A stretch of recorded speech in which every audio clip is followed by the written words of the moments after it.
Alright, you've just got yourself a copy of Dragon Quest XI, Echoes of an Elusive Age, and you're about to start out in your massive adventure. But you're not totally sure that things are going to turn out okay. If that's the case, here's 10 tips and tricks to make sure that your playthrough of Dragon Quest XI is a relatively painless one. Number 1. Check everything all the time. Check every bookshelf, check every pot, check every vase, every wardrobe, every open well. Check every single one of them. You're gonna get library books that have recipes in them that are gonna help you craft better items. You're gonna find mini medals, you're gonna find items like healing items, you're gonna find gear. These are all things you need. You're gonna find money. I cracked open a vase in the corner of some town and found 5,000 coins. It was amazing. It was like winning the lottery, and all I had to do was be really snoopy and nosy and get into people's things, basically robbing them while they watch. Don't feel bad about this, or do feel bad about this, but rob them anyways. You need all this stuff a lot more than they do. Once again, check everything. Number 2, use all your skills all the time. Battles go way faster that way, and MP recovery is actually a lot easier than you might think it is when you're first starting out. Every time you gain a level, or every time you end up at an end, you get all that back, and unless you're out there level grinding for an hour and a half, you're probably not going to run out of mana. So go crazy! Use your spells, use your abilities, cast the fireballs, use the biggest, craziest, sexiest sword slashes you can. Go nuts! It's better than slowly, steadily plinking away at somebody one sword slash at a time in the hopes that one day one of them will fall over dead. Nah, forget that noise. Go nuts! Number 3. Some weapons and gear can be used as items in battle. Crazy, right? You get a flame sword, you go into your inventory in the middle of a fight, you click that bad boy, you can cast a fire spell. Same if you got like an ice sword, or an especially healing-centric staff, or some sort of poisonous dagger. Use it! Go crazy! Poison your enemies. Sometimes that group strike flame attack is going to be as useful or more useful than anything you've currently got in your repertoire of spells. Plus, it's free, and you can just keep doing it over and over again. So, yeah, use those items. Don't just slash with that sword. Hold it up in the air and smite your enemies with free fireballs. Number 4, debuff skills work on most people. Sure, you're gonna get a boss once in a great rare while who shrugs off your abilities to mess with their stats, but don't be afraid to do this stuff. Go nuts! You're in the middle of an ugly boss fight or some smarmy butthole who thinks he can get the better of you. Drain his attack, boost your own, poison him, dazzle him, do a crazy dance, distract him. Do whatever you have to do. Just don't be afraid to try these things. Sure, you might blow it and get totally murdered, but, that's what save points are for. Get brave! Number 5. The Funsized Forge is your greatest ally. Not Eric, not the World Tree, not any of the monarchs or the priests. The Funsized Forge, you got that?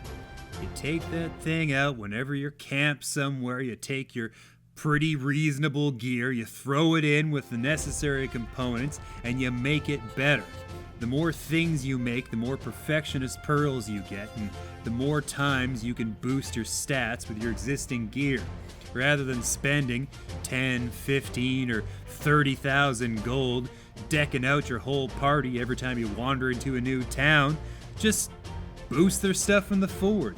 Make some things, get some pearls, get some better items. You'll save yourself a ton of money. You can use it to go gambling. It's much more fun.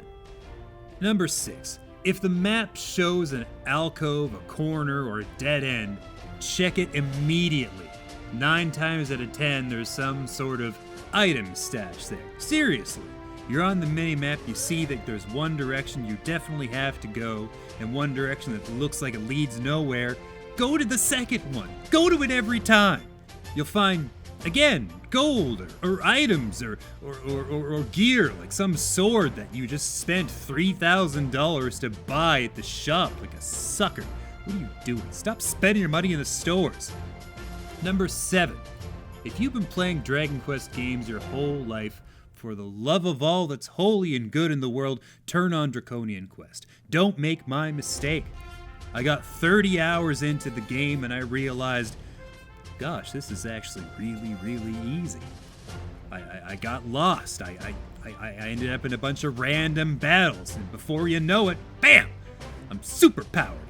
I'm breezing through fights. I'm basically half asleep. I'm not even really paying attention. Bosses are falling like autumn leaves. Turn on Draconian Quest. Do it at the beginning. Save yourself the grief. Number 8. Resetting your skill points is cheap enough that you shouldn't hesitate to do so if your party configuration isn't working out for you. There's no sense suffering through a skill setup you can't stand. To that same end, don't be afraid to experiment. There's a number of skills that aren't revealed until you unlock them. And resetting your skill tree, it's crazy cheap. You want to take 80 points away from swords, put it into axes? It's like 1,600 coins. It's chump change. You can find that in between your couch cushions. It's so easy. In other words, as I've been saying up to this point, don't be afraid to experiment. You want to change your setup, change the way you're playing the game, you can do that, and you can do it easily. Number 9, mini medals are back. Like in all the previous Dragon Quest games, you don't want to ignore these guys. Often the top tier rewards are absolutely worth your time. Therefore, if you come across any side quests that reward you with mini medals, definitely do what you can to complete them. I promise that the gambling institutions and the top tier stores, the last shop you get to before the final boss, none of these places are going to have items as good as the final reward for the mini medal section of the game. That's just all there is to it. It's going to be the best. It always is for some reason. Take your time, find those mini medals. Number 10, metal slimes. During your travels through Erdrea, you may encounter one of these unassuming little blobs of metallic goo. Immediately dedicate all your focus and energy to murdering them. They drop crazy amounts of experience. Be warned, however, they're immune to magic and very skittish. One time I was fighting 4 metal slimes and some other rando. 2 of them ran away, but I killed 2 of them. And everybody in my party, participating or not, ended up gaining like 2 levels. It was amazing. If you take into account all 10 of these tips and tricks, I promise your Dragon Quest XI Echoes of an Elusive Age playthrough is going to be absolutely fabulous, problem-free. You'll have so much fun. This has been James Paley with COGconnected. Tune in to COGconnected.com and the COGconnected YouTube channel to find more of this amazing gaming, game review, and gameplay content.